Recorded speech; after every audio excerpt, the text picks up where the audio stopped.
बिस्मिल्लाहिर्रहमानिर्रहीम। अस्सलाम वालेकुम। Welcome to Sheri novels arc. कहानी शुरू करने से पहले चैनल को सब्सक्राइब कर लें और बेल बटन दबाकर नई कहानियों का नोटिफिकेशन हासिल करें। शुक्रिया।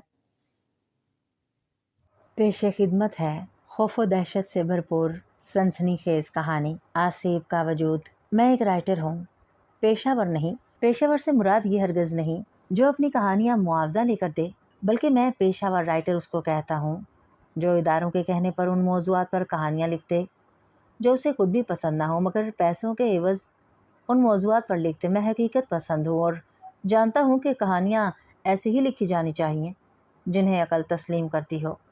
क्या ऐसा मुमकिन है? ऐसा दुनिया में हो सकता है? भूत प्रेत आसिफ को मैं तस्लीम नहीं करता। क्यों? इसलिए जब मैंने उन्हें देखा ही नहीं, फिर मैं क्यों उन्हें तस्लीम करूं? जब मैं उन्हें तस्लीम नहीं करता, इसलिए मैं फिर क्यों उन पर फजूल में कहानियाँ लिखूं? आप भी सोच रहे होंगे मैं किस तरह का अदीब हूँ। अदीबों को ज़रा सा पॉइंट मिलना चाहिए, वो बात का अफसाना बनाने में देर नहीं लगाते। इसमें कोई शक नहीं, ऐसा होता है। अदीब ऐसा ना करे तो फिर वो खाएगा कहाँ से? ये कहानियाँ ही उसका रोज़ी का ज़रिया है। मैं इस मामले में खुश नसीब हूँ कि मेरी एक सरकारी इदारे में मुलाजमत है और कहानियाँ लिखना मेरी मजबूरी नहीं, शौक़ है। मैं मुआशरे में जुल्म व ज़्यादती रोज़ देखता हूँ।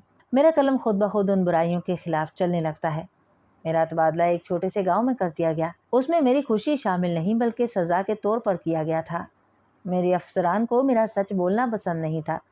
मैं हमेशा मज़दूरों के हक़ में बात करता था, जबकि मेरे अफसरान चाहते थे कि मैं उनकी हाँ में हाँ मिलाऊँ। हालांकि गाँव में मुलाजमत को जारी रखने के लिए रिहाइश की ज़रूरत थी। फौरी मकान मिल जाना इतना आसान काम नहीं होता। मेरे साथ भी ऐसा ही हुआ। मैंने ऑफिस के साथियों को इस काम पर लगा दिया था। जब तक मकान का बंदोबस्त नहीं हो जाता, मैंने ऑफिस में रात गुजारने का फ़ैसला कर लिया था। ऑफिस में घर जैसा सलूक नहीं था, मगर मजबूरी थी।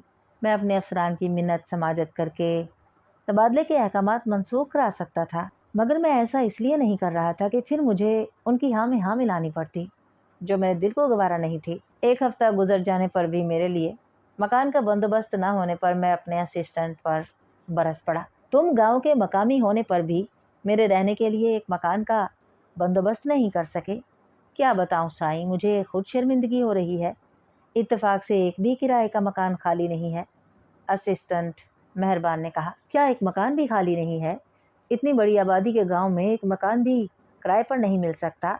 मैंने मायूसी से कहा। एक खाली मकान है, मगर मैं नहीं चाहता कि वो मकान आपको दिलाऊं। मेहरबान नीची नज़रें किए बोला। वो क्यों? साईं, वो मकान आसेब ज़दा है। उसमें कोई भी शख्स 2 दिन से ज़्यादा टिक नहीं सकता। मैं फिर जानते बूझते क्यों वो मकान दिलाऊं? बस यही बात है कि वो आसेब ज़दा है। हाँ साईं, यही बात है। उस आसेब ने किसको नुकसान पहुंचाया है? बस वो डराता है मुख्तलिफ रूप में आकर। नुकसान अभी तक किसी को नहीं पहुंचाया। मेहरबान साईं, तुम्हें ये जानकर बड़ी खुशी होगी कि मुझे आसेब पर बिल्कुल यकीन नहीं है। इसे मैं इंसान का वहम तस्वर करता हूँ। हम लोग अनदेखी मखलूक से खौफजदा होना और डरना शुरू कर देते हैं। बकुल तुम्हारे उस खाली घर में आसेब है, लेकिन आज तक आसेब ने किसी को भी नुकसान नहीं पहुंचाया। वो कैसा आसेब है? और उससे ज़्यादा वो लोग अहमक हैं। जब आसेब उन्हें किसी किस्म का नुकसान नहीं पहुंचा रहा, फिर किराएदार क्यों मकान खाली कर देते हैं? इसलिए कि कहीं वो वाकई में उनका नुकसान ना कर दे। हम बचपन से यही सुनते आ रहे हैं कि जहाँ आसेब हो, वहाँ जिन लोगों ने भी रिहाइश इख्तियार की है उन्हें नुकसान ही हुआ है। मेहरबान ने कहा। मैं भी बचपन से अपने ना जाने कितने वाक़यात सुनता रहा हूँ, लेकिन सबूत आज तक नहीं मिल सका। तुम ऐसा करो, मुझे वो मकान किराए पर दिला दो। मेरी बचपन से आसेब को देखने की ख्वाहिश पूरी हो जाएगी। मैंने खुश होते हुए कहा। अगर आसेब ने नुकसान पहुँचाया तो ये मेरा नसीब है। मैंने मुस्कुराते हुए मेहरबान की तरफ देखा। मेरी बात सुनकर वो सोच में पड़ गया। उसकी समझ में नहीं आ रहा था कि वो क्या करे। फिर मेरे इसरार पर उसने मुझे वो आसेब ज़दा मकान दिला ही दिया। वो पुराना खंडर नुमा मकान था। किसी के इस्तेमाल में ना रहने के सबब बेतवजही का शिकार था। मकान में सफाई का फुकदान था। मकान भी मरम्मत चाह रहा था। मेरा भी कुछ पता नहीं था कि सज़ा का दुरानिया कितना है। जब तक सज़ा पूरी नहीं हो जाती मुझे इसी गाँव में रहना था। मकान मिल जाने पर मैं अपना मुख्तसर सा सामान ले आया। मेहरबान की तरह मेरे ऑफिस के दीगर साथियों ने भी मुझे इस मकान में जाने से रोका था, मगर मैंने किसी की नहीं सुनी। मुझे भी आसेब का सुनकर तजस्सुस हो गया था कि मैं भी देखूं कि आसेब कैसे होते हैं और वो मुझ अकेले आदमी को किस तरह से नुकसान पहुंचाते हैं। रात को मैं सहन में ही चारपाई बिछाकर लेट गया। ठंडी ठंडी हवा के झोंके लगने पर मुझे नींद आने लगी और मैं सो गया। न जाने रात का वो कौन सा पहर था कि मुझे ऐसा महसूस हुआ कि जैसे किसी ने मेरी चारपाई को धक्का दिया हो। बेख्तियार मेरी आंख खुल गई। मैंने आंखें फाड़ फाड़ कर चारों तरफ देखा, मगर सहन में कोई भी नहीं था। शायद मेरा वहम है। मैंने खुद कलामी की। मैंने दोबारा सोने की कोशिश की, मगर नींद उड़ गई थी। मैंने पॉकेट से सिगरेट निकाल कर सुलगाई। सहन में नीम का कदावर दरख्त भी मौजूद था। मेरी बेख्तियार नज़र दरख्त पर चली गई। दरख्त पर एक बंदर बैठा था। उसके हाथ में लड्डू थे, जबकि पाँव में घुंघरू बंधे थे। शायद वो किसी का पालतू था। मगर इस वक्त रात में दरख्त पर चढ़कर क्या कर रहा था और लड्डू क्यों लेकर आया था? मुझे सोच में गुम देखकर उसने गुस्से से मुझे देखते हुए दांत निकाल कर दिखाए। बंदर के दांत दूर से भी चमकते हुए दिखाई दे रहे थे। चांद की तेज रोशनी के सबब ही मैं बंदर को देख रहा था, वरना अंधेरे में दरख्त पर चढ़े बंदर के दांत देखना तो दूर की बात, उसे ही देखना मुश्किल था।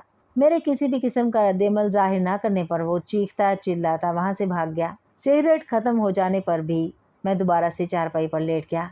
ठंडी हवा के झोंकों ने दोबारा से नींद की आगोश में पहुंचा दिया।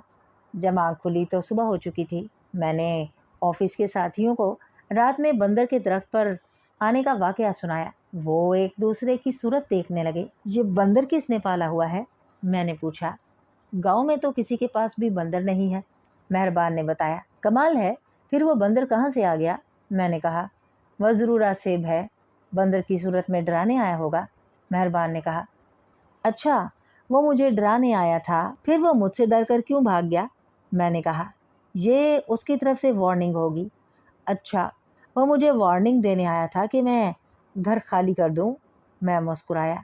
न जाने तुम लोगों को कब अकल आएगी। ये इंसान का वहम ही होता है जो इसे खौफजदा कर देता है, वरना आसेब का दुनिया में कोई वजूद नहीं है, मैंने हंसते हुए कहा। वो मेरी बात पर कुछ बोले नहीं और मैं अपने काम में मसरूफ़ हो गया। शाम गए जब ऑफिस से घर पहुंचा। आज मेरे जहन में एक कहानी का प्लाट आ गया था और मुझे आज लिखना था, क्योंकि अमूमन मेरे साथ ऐसा होता है कि अगर मेरे जहन में कहानी का खाका आ जाए, फिर उसे ना लिखूं तो फिर वो खाका मेरे जहन से निकल जाता है। रात हो जाने पर मैं सहन में कहानी लिखने के लिए कागज़ कलम संभाल कर बैठ गया। मैं अभी मुश्किल से 2 सफ़े ही लिख पाया था कि मुझे ऐसा महसूस हुआ मेरे पाँव के तलवों में कोई गुदगुदी कर रहा है। मैंने चौंक कर नीचे देखा। एक सफ़ेद बिल्ली जो मेरे पाँव के तलवों पर अपना मुंह लगा रही थी, मुझे अपनी तरफ मतवजा पाकर वो पाँव के इर्द गिर्द चक्कर काटने लगी। तुम भूखी हो? मैंने उसकी तरफ देखते हुए कहा। मैं कुर्सी से उठकर बावर्ची खाने की तरफ चलने लगा। वो भी मेरे पीछे पीछे आने लगी। मैंने दूध एक खाली बर्तन में डाला और सहन में एक जगह रखकर बिल्ली को उस जानिब मतवजा करना चाहा। बिल्ली सहन में से ऐसे गायब थी जैसे वो आई ही नहीं हो। मैं वापस आकर कुर्सी पर बैठ गया। मुझे कहानी मुकम्मल करने की धुन सवार थी। कहानी मुकम्मल होने पर ही मैंने कलम बंद किया। मैंने एक निगाह दूध के बर्तन पर डाली। बर्तन से दूध गायब था। इसका मतलब था कि बिल्ली खामोशी से आकर दूध पी गई थी। मैं कहानी लिखने में इतना मगन था कि उसके आने और जाने का पता ही नहीं चला। उस दिन से बिल्ली मुझसे मानूस हो गई थी और रोजाना घर में आने लगी थी। मैं बर्तन में दूध डाल देता और वो दूध पी कर चली जाती। मुझे इस घर में आए 10 दिन हो चुके थे।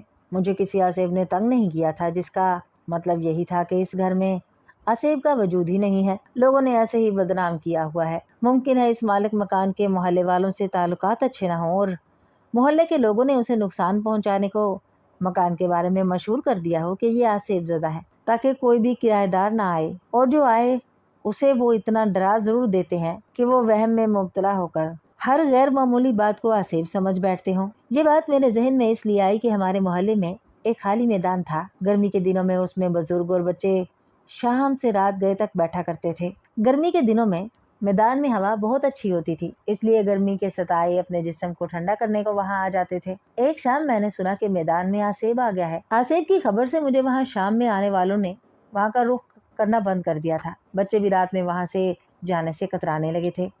एक शाम मेरी मुलाकात जहाँ ज़ेब से वो मैदान की तरफ आ रहा था। मैंने चौंक कर उसकी तरफ देखा।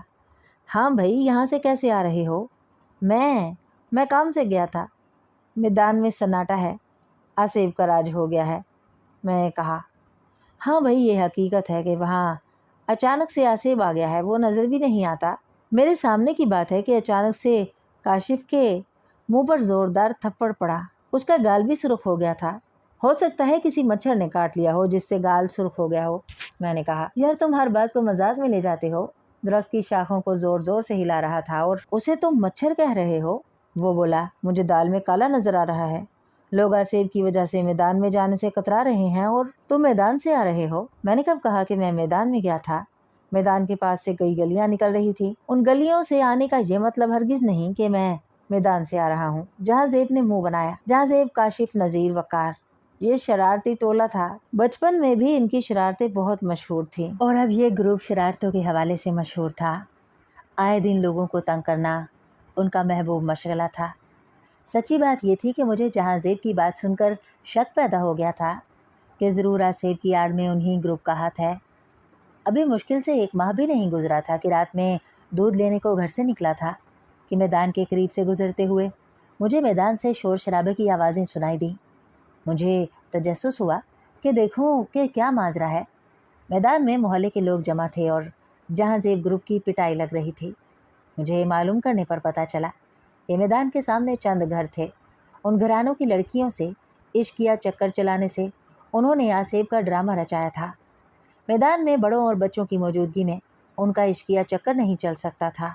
बुजुर्गों को गर्मियों में मैदान में बैठने की आदत थी। जब उन्होंने उस ग्रुप को मैदान में मुसलसल जाता देखा तो वो समझ गए कि ज़रूर कोई गड़बड़ है। आसेब मशहूर करने वाले खुद मैदान में क्या करने जाते हैं। 2 बुजुर्गों ने रात में तारीकी का फ़ायदा उठाकर उनकी जासूसी शुरू कर दी और उस दिन वो दोनों बुजुर्ग झाड़ियों के पीछे उनकी जासूसी कर रहे थे। उन्हें उसकी खबर नहीं थी। ऐसे में काशिफ बोला, देखो हमारी तरकीब कितनी शानदार रही। हाँ भाई, लोगों को भगाने के लिए आसेब का ड्रामा बहुत कामयाब साबित हुआ है। जहाँ ज़ेब ने कहा, देख लिए कितने पुरसकून अंदाज में हमारा इश्किया चक्कर चल रहा है। मैदान में कोई रुकावट नहीं है। नज़ीर ने कहा, हाँ भाई, लोगों की मौजूदगी में हमारा इश्किया चक्कर किस तरह चल सकता था। देख लो किस तरह सामने के घर की लड़कियाँ चलती फिरती नज़र आ रही हैं। कभी ना कभी हमारी इनसे बातचीत भी हो जाएगी। वकार ने कहा, हाँ भाई, उम्मीद पर दुनिया कायम है। जहाँ ज़ेब ने हंसते हुए कहा। उनकी गुफ्तगू सुनकर दोनों बुजुर्ग सुलेमान और लुकमान से बर्दाश्त ना हो सका और उन्होंने उनकी पटाई शुरू कर दी। और उनका शोर सुनकर घरों से लोग निकल आए और असल बात का इल्म होने पर वो भी उनकी दुर्गत बनाने लगे थे। मैं जब भी कहीं आसेब के बारे में सुनता हूँ तो जहाँ ज़ेब ग्रुप का वाक़या याद आ जाता है। रात को मैं सो रहा था कि अचानक किसी लड़की के ज़ोर ज़ोर से रोने की आवाज़ सुनकर मैं नींद से हड़बड़ा कर उठ गया। आवाज़ कमरे के अंदर से आ रही थी। मैं तेज़ी से कमरे की जानिब लपका। कमरे में कोई भी नहीं था। आवाज़ बदस्तूर कमरे से आ रही थी। मैं हैरत ज़दा होकर कमरे में देख रहा था कि कमरे में कोई भी नहीं, फिर ये आवाज़ कैसी है। उस आवाज़ में बड़ा ही दर्द था। मैं कमरे में घूम फिर कर आवाज़ की समत का तयन करने लगा कि आवाज़ कहाँ से आ रही है। लड़की की आवाज़ एक कोने से आ रही थी। मैं जब कोने में जा खड़ा हुआ तो आवाज़ ज़मीन की तह से आती महसूस हुई। मैं बड़ा हैरान और परेशान हो रहा था कि कमरे में कोई नहीं है और ज़मीन के अंदर से लड़की के रोने की आवाज़ आ रही है। इलाही, ये क्या माजरा है। दिल में खौफ भी महसूस हो रहा था कि कहीं ये आसेब का चक्कर ना हो। मैं आसेब को नहीं मानता था, मगर मैं इस हकीकत को भी झुटला नहीं सकता था कि लड़की की दर्द में डूबी आवाज़ ज़मीन की तह से आ रही है। खासी देर आवाज़ आते रहने के बाद खुद ब खुद बंद हो गई। मैं भी आवाज़ बंद हो जाने पर बिस्तर पर लेट गया। पूरी रात करवटें बदलते गुजर गई। नींद आने का नाम नहीं ले रही थी। सुबह हो गई, नींद नहीं आई। ऑफिस पहुंचकर दिल ने चाहा कि रात जो मुझ पर गुजरी है वो उन्हें बताऊं, मगर ये सोचकर खामोश रहा कि ऑफिस वाले मेरा ही मजाक उड़ाएंगे। मैंने ही उनके सामने आसेब के वजूद से इनकार किया था। मुझे घर पर काम था, इसलिए 3 दिन की छुट्टी लेकर अपने शहर आ गया। मैं कामों में ऐसा फंसा कि मेरा जहन ही आसिफ वाली बात की तरफ नहीं गया। बेगम को मेरा घर से दूर रहना पसंद नहीं था, इसलिए उसकी ख्वाहिश थी कि मैं अफसरान से बात करके अपने शहर में तबादला करा लूँ। मैं उसकी बात पर हंस पड़ा। ये इतना आसान नहीं बेगम। क्यों आसान नहीं है? اس لیے کہ جن افسران کو میرا تبادلہ کرنا ہے وہ مجھ سے ناراض ہیں اور مجھ سے ان کی خوشامد نہیں ہو سکتی۔ میں نے کہا، افسران کے تبادلے ہر سال 2 سال کے بعد ہوتے رہتے ہیں۔ جیسے ہی ان کے تبادلے کسی اور شہر میں ہوئے، میں نئے آنے والے افسران سے بات کر کے اپنا تبادلہ کرا لوں گا۔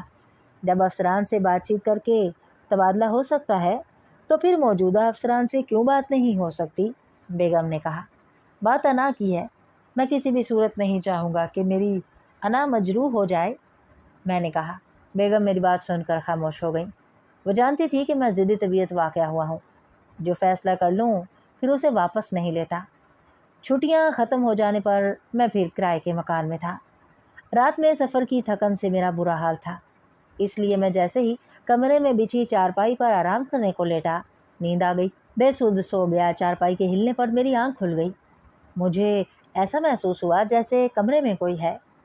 کمرے میں کسی کی موجودگی کا احساس ہو جانے پر میں گھبرا گیا اور آنکھیں پھاڑ پھاڑ کر چاروں طرف دیکھا، مگر نظر کوئی نہیں آ رہا تھا۔ بے اختیار میری نظریں دیوار پر ٹک گئیں۔ ایک سایہ دکھائی دیا۔ وہ سایہ میری طرف ہی بڑھ رہا تھا۔ میرا دل زور زور سے دھک دھک کرنے لگا۔ ایسا محسوس ہو رہا تھا کہ دل ابھی سینے کو چیرتا ہوا باہر نکل پڑے گا۔ سائے کو غور سے دیکھنے پر مجھے ایک جھٹکا لگا۔ سائے کی شارک کٹی ہوئی تھی اور سرخ سرخ خون اس میں سے بہہ رہا تھا۔ وہ سایہ میرے اور نزدیک آیا۔ اس کا چہرہ صاف دکھائی دیا۔ وہ چہرہ کسی اور کا نہیں، میرا اپنا تھا۔ چہرے پر بڑا کرب تھا۔ ایسا لگ رہا تھا شارک کٹنے پر مجھے بڑی تکلیف ہو رہی ہے۔ میں کبھی خود کو اور کبھی سائے کو دیکھ رہا تھا۔ اچانک سایہ مجھ سے مخاطب ہوا۔ بھاگ جاؤ ورنہ دیکھ پھر تیرا یہ انجام ہوگا۔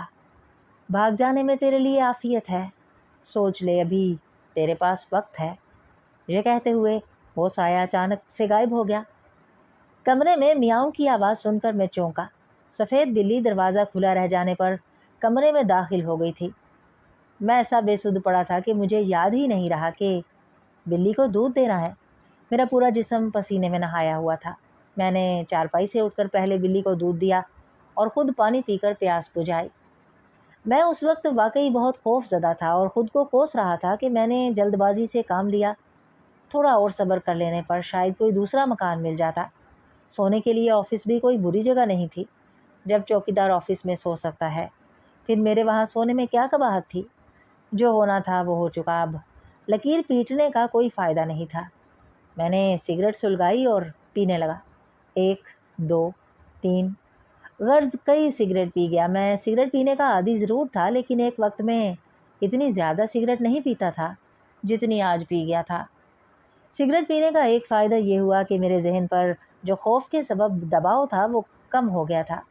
میں جیسے ہی بستر پر لیٹا نیند نے آ لیا۔ پھر صبح ہونے پر ہی آنکھ کھلی۔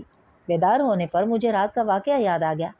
رات آصف نے مجھے گھر خالی کرنے کا اشارہ دے دیا تھا۔ میرے گھر خالی کر دینے پر دفتر میں بڑی سنکی ہوئی۔ مجھے اس مسئلے کا حل اس طرح نکالنا تھا کہ گھر خالی بھی کر دوں اور میری بے عزتی بھی نہ ہو۔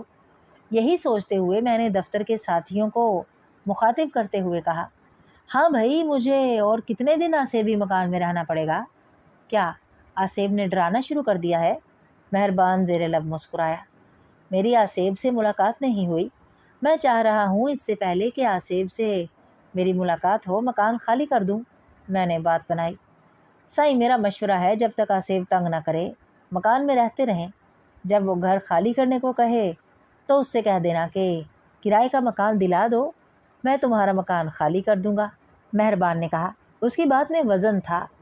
اس طرف میرا ذہن گیا ہی نہیں۔ میرے ساتھیوں کو آصف کی دھمکی دینے کی بات بتانے پر وہ میرا ہی مذاق اڑاتے کہ تم آصف کو مانتے نہیں ہو، پھر کیسے آصف سے ڈر رہے ہو؟ مہربان کی بات میری سمجھ میں آ گئی تھی اور مجھے یہی کرنا تھا۔ رات کو میں ذہنی طور پر تیار تھا کہ مجھے آصف سے بات کرنی ہے۔ پوری رات خیریت سے گزر گئی۔ آصف نے مجھے پریشان نہیں کیا۔ ابھی فجر کی نماز ہونے میں وقت تھا کہ مجھے ایسا محسوس ہوا جیسے کوئی لڑکی بڑی درد بھری آواز میں رو رہی ہے۔ رونے کی آواز سے میری آنکھ کھل گئی۔ میری چارپائی سے کچھ فاصلے پر ایک ہندو لڑکی کھڑی رو رہی تھی۔ اس کے پاس ہی بیٹھی ایک ہندو عورت سینہ کوبی کر رہی تھی۔ انہیں صحن میں دیکھ کر مجھے سخت حیرت ہو رہی تھی کہ وہ کس طرح سے گھر کے اندر داخل ہو گئیں۔ باہر کا دروازہ بھی بند تھا۔ میں نے ذرا ہمت سے کام لیا اور ان سے بات کرنے کا سوچ کر ان سے مخاطب ہوا۔ کون ہو تم؟ ہم بھٹکتی ہوئی آتمائیں ہیں اور تم نے اس مکان میں آ کر ہمارا سکون برباد کر دیا ہے۔ میں نے کس طرح تمہارا سکون برباد کر دیا؟ میں نے پوچھا۔ ہمیں زندہ مردوں سے سخت نفرت ہے اور جب کرایہ دار اس مکان میں رہنے آتے ہیں تو ہمیں شدید غصہ آتا ہے اور ہمیں انہیں ڈرانے کے لیے مختلف روپ بدل بدل کر ان کے سامنے آنا پڑتا ہے تاکہ وہ کسی طرح ڈر کر مکان خالی کر دیں اور ہمیں ان کی صورتیں دیکھ کر غصہ نہ آئے۔ اس کا مطلب ہے کہ تم نے کرایہ داروں کو بہت نقصان پہنچایا ہوگا، جبھی کرایہ دار اس مکان میں ٹکتے نہیں ہیں۔ میں نے کہا، ہم آتمائیں بھلا کسی کو کیا نقصان پہنچا سکتی ہیں؟ ہم صرف انسانی نفسیات سے کھیلتے ہوئے انہیں ڈراتے ہیں، اور انسان کو اگر اسی قسم کا نقصان ہو جائے یا وہ ہماری بدلی ہوئی صورت دیکھ کر خوف زدہ ہو کر کسی چیز سے ٹکرائے یا گر جائے تو وہ سمجھتا ہے کہ اسے ہم نے نقصان پہنچایا ہے۔ جیسے ہم تمہیں کئی دن سے ڈرا رہے ہیں مگر تم سخت دل ہو، ڈرتے نہیں ہو، وہ عورت بولی۔ میرے ذہن میں بھی یہی بات ہے کہ آتمائیں کس کو نقصان نہیں پہنچا سکتی، اس لیے میں تم سے نہیں ڈرا۔ میری ایک بات سمجھ میں نہیں آئی کہ تم مردوں پر اتنا کیوں خفا ہو؟ انہوں نے تمہارا کیا بگاڑا ہے؟ میں نے کہا، ظالم مردوں نے ہی ہمیں اس حال میں پہنچایا ہے۔ وہ کیسے؟ میرے پتی کے انتقال پر گھر کی ذمہ داری کا بوجھ میرے کندھوں پر آ گیا تھا۔ میں نے مختلف گھروں میں ماسی کا کام سنبھال لیا تھا۔ اس کام سے گھر کا گزارا چل رہا تھا، پہننے کو پرانے کپڑے مل جاتے تھے۔ ساوتری میرا سب کچھ تھی۔ جیسے جیسے وہ بڑی ہو رہی تھی مجھے اس کی شادی کی فکر کھائے جا رہی تھی۔ جہیز میں دینے کو کچھ بھی نہیں تھا۔ میرے پاس جو زیور تھا وہ میرے پتی کی بیماری پر لگ گیا تھا۔ اب یہی میری کوشش تھی کہ میری بیٹی ساوتری کے جوان ہونے سے پہلے پہلے جہیز کے نام پر کچھ سامان جمع کر لوں۔ بیٹی کے فرض سے انسان جتنا جلدی فارغ ہو جائے اتنا ہی اچھا ہوتا ہے۔ مجھے کیا خبر تھی کہ قسمت میرے ساتھ کچھ اور ہی کھیل کھیلنے والی ہے۔ میں نے کچھ رقم جمع ہو جانے پر چند بکریاں خریدیں اور ان کا دودھ بیچ دیتی تھی۔ دودھ کی مد میں آنے والی رقم جمع کرنے لگی تاکہ جہیز کی تیاری میں اس رقم سے مدد مل سکے۔ ان بکریوں کو گھاس چرانے کو ساوتری جنگل میں لے جاتی اور شام گئے بکریوں کو واپس لے آتی۔ ساوتری کے قد نکالنے سے وہ بڑی بڑی لگنے لگی تھی۔ مجھے ساوتری نے بتایا کہ گاؤں کے لڑکے اسے چھیڑتے اور مخصوص قسم کے اشارے بھی کرتے ہیں۔ ساوتری نہ سمجھ تھی لیکن میں سمجھ گئی کہ ان مخصوص قسم کے اشاروں کا مطلب کیا ہے، وہ کیا چاہتے ہیں۔ میں نے ساوتری کو بکریاں جنگل لے جانے سے روک دیا۔ بکریوں کے لیے چارہ میں خود جنگل سے لانے لگی تھی۔ جب گاؤں کے لڑکوں نے دیکھا ساوتری بکریاں چرانے جنگل میں نہیں آ رہی ہے تو انہوں نے گلی کے چکر لگانے شروع کر دیے۔ اکثر وہ گھر میں پتھر پھینک جاتے۔ میں نے جب انہیں ڈانٹا تو الٹا وہ مجھ ہی پر غصہ کرنے لگے کہ ساوتری انہیں خود بلاتی ہے، ہمیں ڈانٹنے کی بجائے اپنے بیٹی کو سمجھاؤ۔ یہ وہی بات تھی کہ الٹا چور کوتوال کو ڈانٹے۔ ان کے بزرگوں کو بتانے پر بھی کوئی فائدہ نہیں ہوا اور وہ بھی قصوروار میری بیٹی کو ہی ٹھہرانے لگے۔ ناچار مجبور ہو کر میں نے خاموشی اختیار کر لی کہ پتھروں سے سر ٹکرانے کا کوئی فائدہ نہیں ہوگا۔ میں گھر سے نکلتے ہوئے دروازے کو تالا لگا کر جانے لگی تھی تاکہ میرے پیچھے سے کوئی دھوکے سے دروازہ کھلوا کر ساوتری کو نقصان نہ پہنچا دے۔ مجھے اندازہ نہیں تھا کہ جتنا میں احتیاط کر رہی ہوں یہ سب دھرے کا دھرا رہ جائے گا۔ وہ رات ہمارے لیے بڑی ہی دردناک رات تھی۔ گرمی کے دن تھے۔ میں اور ساوتری صحن میں کھلے آسمان تلے گہری نیند کے مزے لے رہے تھے۔ چند لڑکے گھر میں کود گئے۔ مجھے ہوش جب آیا جب وہ مجھے رسیوں سے چارپائی پر باندھ رہے تھے۔ نیند سے بیدار ہو جانے پر جب میں نے بولنا چاہا تو انہوں نے میرے منہ میں رومال ٹھونس دیا۔ مجھے انہوں نے اس قابل نہیں چھوڑا کہ مزاحمت کر دی۔ وہ ساوتری کو گھسیٹتے ہوئے کمرے کے اندر لے گئے۔ اس کی ہلکی ہلکی چیخیں مجھے سنائی دے رہی تھی۔ میں اس رات کی تاریکی کے بھیڑیوں سے اپنی بچی کو نہ بچا سکی۔ شاید وہ بے ہوش ہو گئی تھی۔ نشے میں مدہوش ان لڑکوں نے مجھے جب بتایا کہ ساوتری ہر قسم کی تکلیف سے نجات پا گئی ہے تو مجھے جھٹکا لگا۔ میں کچھ بول نہیں سکتی تھی۔ وہ مجھ سے بات کرنا چاہتے تھے، اس لیے میرے منہ سے رومال نکال دیا اور رسیاں بھی کھول دیں۔ میں دوڑ کر کمرے میں گئی۔ ساوتری بے سدھ پڑی تھی۔ میں غصے سے چیخی، ذلیل لڑکو، یہ تم نے کیا کر دیا؟ میری بیٹی کچھ بول کیوں نہیں رہی ہے؟ ہماری بات غور سے سنو۔ तुम्हारी लड़की दुनिया के सब दुख दर्द से आज़ाद हो चुकी है। मतलब ये कि दुनिया छोड़ चुकी है। क्या? मेरी चीख निकल गई। ज़्यादा शोर करने की ज़रूरत नहीं है।